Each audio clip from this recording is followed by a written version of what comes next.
young music producers and artists to live in for 2 weeks, along with Wow. 6 trainers, and we Mm-hmm. went through some business training as well as some creative training. People like Ibu Cooper was involved in that project. Right. So that's what happened, throughout the lifetime of the Caribbean Music Expo. These events are very expensive to host, and the support that was required in terms of funding, whether it be from government or from the industry participation, wasn't forthcoming. So it was very difficult, for us to keep it going. Yeah, So sponsors. it basically, I would say, paused, because there is still need for something like that. Right. Yes, very Now, I important. know I know that you actually went on to found other organizations, and I'm not sure of those organizations that you founded or were involved with.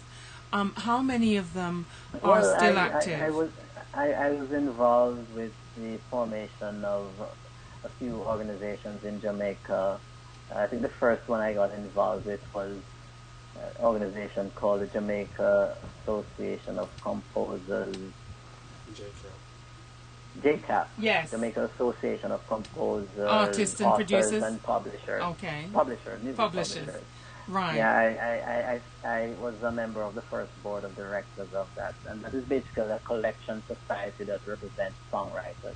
Mm-hmm. Yeah, so I worked very closely with setting up of JCAP in Jamaica, and JCAP replaced what was the Performing Rights Society, a British agency Mm-hmm. that existed in Jamaica before. Right. After that, I got involved with the formation of the Recording Industry Association of Jamaica, Jamaria. and I served on the board of directors of the Recording Industry Association of Jamaica for a number of years. And from then, I was also involved in the setting up of another organization called JAMS, Jamaica Music Society, Mm-hmm. which is also a copyright collection society that represents music producers. Yeah, so those were three of the entities that I was involved in having established inside Jamaica. Right. Now, one of the issues that you spoke about as to why the expo that you established in Jamaica is not still going was a lack of funding, both from the government and from commerce in Jamaica. Would you say that this is the situation that pertains with those other organizations? That there's just a lack of support from industry and from the Jamaican government? Well, the other organizations, and in particular JCAP and JAMS, they have a model that generates revenues because they issue licenses to broadcasters to use music. So they have a revenue source, yeah, that comes from, radio and television and Mm-hmm. hotels and so on who use music.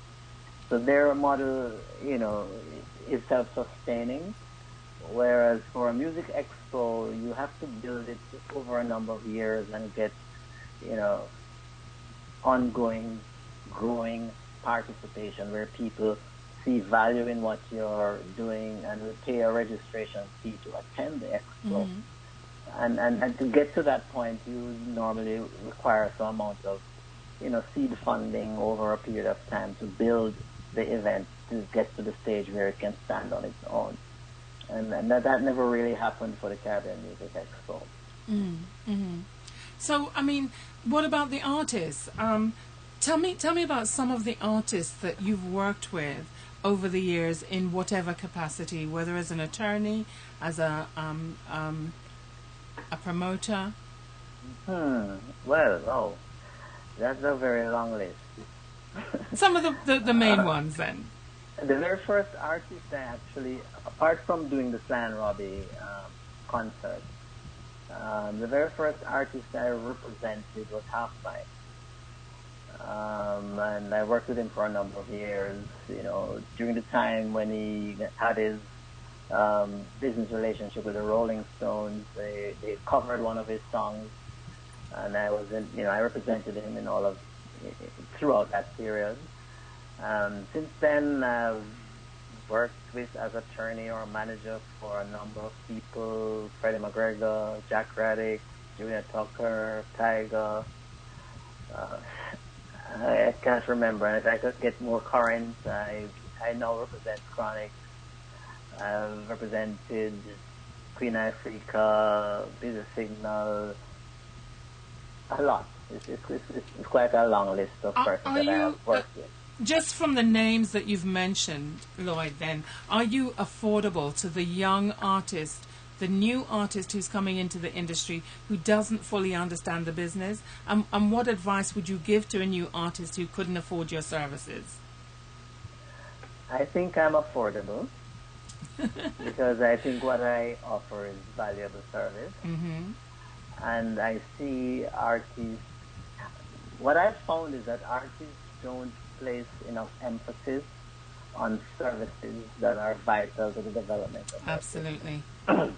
Yeah, they would rather spend their money on other things. Yeah, so I do think I'm affordable because I don't charge, The going rate. I do charge, and there are various ways of charging for your services, Mm-hmm. but it is affordable. Today, I find a lot of artists who are getting involved, a lot of them who are contacting me, the young ones. Times have changed, Parents now believe that entertainment and music is a viable venture for their kids. Mm-hmm. A lot of the calls I get today are from parents who say, Because their children want to get into yeah, it. my son is doing music and he needs help, and the parents will invest in ensuring that they get proper legal guidance. Mm-hmm. Yeah? So it's a business, like any other business. When you're starting out your business, you need to invest in ensuring that it is properly structured. Mm-hmm. And it is affordable. It might sound like it's not, but it is affordable. To get on the right footing, you need to have those successful building blocks. And certainly having a good manager, a good lawyer, a key to building your career. You also are someone who works on artist development.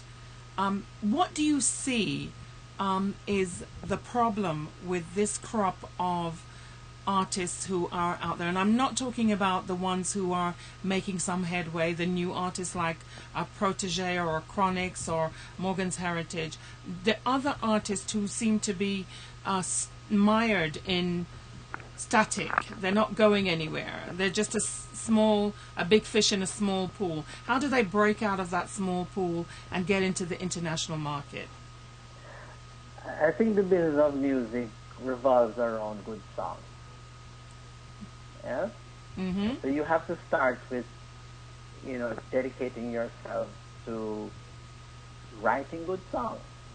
Songs that people can relate to, songs that are universal in terms of the subject matter. You can't be too parochial. You can't just be dealing with issues that only Jamaicans will understand. Right? Because then you're going to limit yourself to just the domestic and ethnic overseas market. Yeah, that makes it very difficult for you to break into this international space. So it has to start with a commitment to your creativity, to write good songs and to try to get good quality production. And technology today allows you to produce at much less cost than in former years, just coming out of a panel discussion where, one of the points made was that you just need to have a computer and you need to have appropriate software and you can produce music. It's much easier today to record and produce music. Yeah, it's much less expensive, but still you should not Stint on the quality. compromise on the quality of the production, and you should ensure that you're writing good songs that can relate to a broad cross-section of people. Right. Do you think, Lloyd, that the organizations that you formed are needed even more in 2014? Do you see the music industry as reaching some kind of impasse and being stagnant in terms of where it should be? The music industry globally, not just in Jamaica, throughout the world, is going through, major changes. Yeah, some people have been scared by the changes that we're going through because they're happening so fast, and it is basically driven by technology. The digitalization of the music industry, as some refer to it. It's just that we're changing the way we do business. But music isn't getting any less. Music is being consumed more than it was before. Yeah? Mm-hmm. So I would never say it is stagnant at all. What is happening is that the way we're doing business, the way we make music, the way we promote it, and the way we sell it has changed significantly, and we need to make the adjustment to fit into the changing models that are now, unfolding. It's by no means stagnant. I take it you're talking about the digital explosion and the promotion of music and the selling, the commerce, e-commerce. Is that what you're referring to? Yeah, I'm talking about what is happening in terms of CDs disappearing or getting less relevant, vinyl and cassettes getting less relevant and being replaced by downloading and streaming. Mm-hmm. Yeah? The technology has changed the way the music is being delivered to the public, to the consumer. Mm. Yeah, and we need to adjust to fit within that change. And it is proving to be a challenge for everybody who is involved. Yeah. Right. But while some things are diminishing, new opportunities are being created. Prior to this digital explosion and the internet, an artist could not on his own reach to the public in New Zealand. Mm. Yeah, but you can stay in your bedroom and reach the listener in New Zealand today because you have the internet. It's just a change in your whole approach that is required. Right. The problem about that, though, Lloyd, is as someone has some part in passing on music and talking about music and having a forum where we can introduce new artists, it's very difficult and very hard for us to be bombarded by music that is not of a standard that we would want to put out there. So, as you said, the artists need to really perfect their craft and put good quality music out there. Another question from the chat room from Roddy Campbell for you, Lloyd, is he just uploaded his new album on CD Baby. What would be the advantage to an artist of retaining the services of an entertainment lawyer? And I think you really did already cover that. At what point should an entertainment lawyer be brought on board? Well, once you start making music, you're getting into relationships with people unless you're doing everything yourself. Yeah, and the average artist works with someone else to get the recording done. So there's a business relationship created between that artist and that someone else, who we refer to as a music producer. And if you don't sit with that music producer and you structure the relationship properly and have a contract between the artist and the producer of the particular record, then you're opening yourself up to a dispute later on if this record becomes popular and it's out there, it's selling, and the artist and the producer have no understanding between them as to who is entitled to what portion of the proceeds. Mm-hmm. So once you get into the relationship of making the music, there's a need to understand, what comes out of that relationship. When this thing that you have collaborated on goes out and it is being sold all over the place and it's generating income, how do you share it? Yeah? So it's required. What's the split? You need guidance from the outset. Right. And there are, practices that are accepted in the music industry as to how the artist and the producer relate to each other. And you need guidance on those things. You don't just start doing music and know everything. Right. It's a very complex business. It's one of the most complex businesses you'll ever get into, the business of music.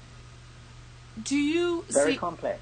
Do you see yourself as someone who is primarily concerned, and I think I know the answer to this one, but let me ask anyway, primarily concerned with Caribbean and African music, specifically reggae?